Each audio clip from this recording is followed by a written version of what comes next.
Good morning. आज कुठे आलो आहे आपण? चिकमंगळूर. कालच आलो आहे ना तसं तर. काल सकाळी आम्ही आलो पण बाहेर कुठेच गेलो नाही. सो आज मी चालली आहे झेड पॉईंट व्हिजिटसाठी, जे की आमच्या लोकेशनपासून 7 ते 10 किलोमीटर अंतरावर आहे. सो मी रेडी झाली आहे, बट आमच्यासोबत आणखीन एक कपल आहे, ते रेडी होत आहे. रेडी होईपर्यंत मी थोडासा व्हिडिओ शूट करून घेते. आणि अक्षय आले. काय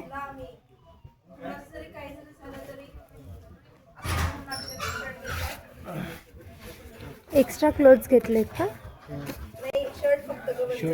टी शर्ट मी नाही घेतलं. आम्ही ज्या लोकेशनला जाणार आहे तिथे एक वॉटरफॉल देखील आहे. सो वॉटरफॉलमध्ये जर भिजलो तर कपडे वगैरे चेंज करण्यासाठी एक्स्ट्रा टी शर्ट वगैरे घेतलं आहे. बट इतक्या थंडीत तर मी वॉटरफॉलमध्ये भिजणार नाही आहे, सो मी काही कपडे घेतले नाही आहेत. कापून खा. सॉरी खास. सो हे आहे फर्स्ट लोकेशन. जो बोर्ड आहे तो मला रीड करता येत नाही आहे, तो लोकेशन कोणती आहे ती मी काही तुम्हाला सांगू शकत नाही आहे. पण इथे जो आहे एक वॉटरफॉल आहे, हे देवस्थान आहे एक. सो पहिले आम्ही देवळात जाऊन मग नंतर झेड पॉईंटला जाणार आहे. मंदिरामध्ये फोटोग्राफी अलाउड नाही आहे. सो बाहेरचा सीन बघू शकता. असं एक वॉटरफॉल आहे. या पाण्याखाली म्हणजे पवित्र पाणी म्हटल्यासारखं आहे, तर या पाण्याखाली सगळेजण डुबकी नाही पण पाण्याखाली भिजत आहे. वर झाडच नाही येणार आहे, मस्तच त्याच्यावरती पठासारखं. सो चला आता आपल्याला नेक्स्ट लोकेशनला जायचं आहे. आजूबाजूचं वेदर एकदम मस्त आहे, म्हणजे असं कडक ऊन पडतं आहे, पण सगळीकडे हिरवी झाडं असल्यामुळे अशी थंडी देखील जाणवते. आणि मधातच इथे काही झरे आहेत, वॉटरफॉल आहेत, तर त्यामुळे पाण्याचा आवाज आणि थंडपणाचा गारवा सगळीकडेच हवेत जाणवतो. हे दोघंजणं व्हिडिओमध्ये दिसतात समोर, ते इथले काही पानं तोडायचा प्रयत्न करत आहेत. फ्रूट्स आहे त्या झाडावरती काही ते तोडत आहेत, ते दगड फेकून. तसं दगड वगैरे फेकायचं नाही कधी जंगलात वगैरे गेलेत तर. सो झेड पॉईंटची एंट्री फी होती 50 रुपये. इथे फोनपे चालत नाही, तर कॅश कॅरी करा. स्लिपरी रोड आहे.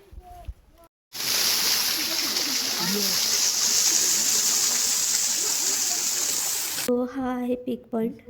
इथून बघा व्ह्यू किती भारी दिसतोय. 360 डिग्री व्ह्यू.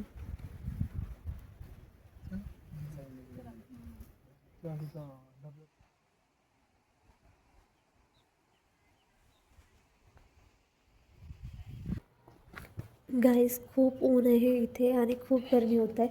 सोबत प्लास्टिक अलाउड नाही आहे, त्यामुळे वॉटर बॉटल देखील आणली नाही आहे मी. तर खूप तहान लागते आहे मला. गरमी इतकी आहे ना की जेवण नुसतं असं पाणी पाणी करतं. त्या गार्डला मी म्हटलं की इथे म्हणजे मला जर तहान लागली तर पाणी कसं पिऊ, वॉटर बॉटल अलाउड करा, आम्ही परत आणतो वॉटर बॉटल. पण ते म्हटलं नाही, तुम्हाला हवं असेल तर इथे मधात एक वॉटरफॉल आहे, तिथलं पाणी पिऊ शकता, ते पण क्लीन असतं. तिथे गेल्यानंतर वॉटरफॉलजवळ गेल्यानंतर कळालं किती क्लीन पाणी आहे. पाणी जे आहे पहाडातून येते, त्यासोबत दगड माती धूळ असतेच. सो इथे मी कुठेच पाणी पिलं नाही. आणि काय होतं दुरून डोंगर साजरी आज बघितलं, बिलकुल नाही साजरी. जवळूनही नाही दुरूनही नाही वाटत आहे मला.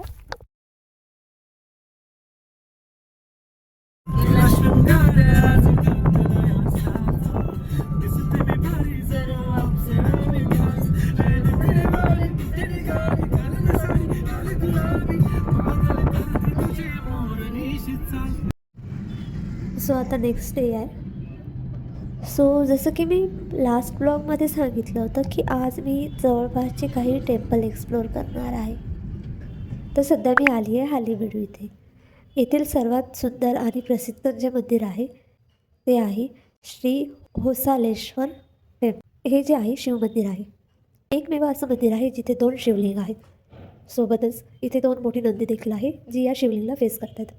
आणि हे जे आर्किटेक्चर आहे ते होसालेश्वर डायनेस्टीचं आहे. तर इथलं स्ट्रक्चर बघून आपण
तर सध्या मी आता आली आहे बेलेवाडी येथील श्री वीरनारायण स्वामी टेम्पल इथे.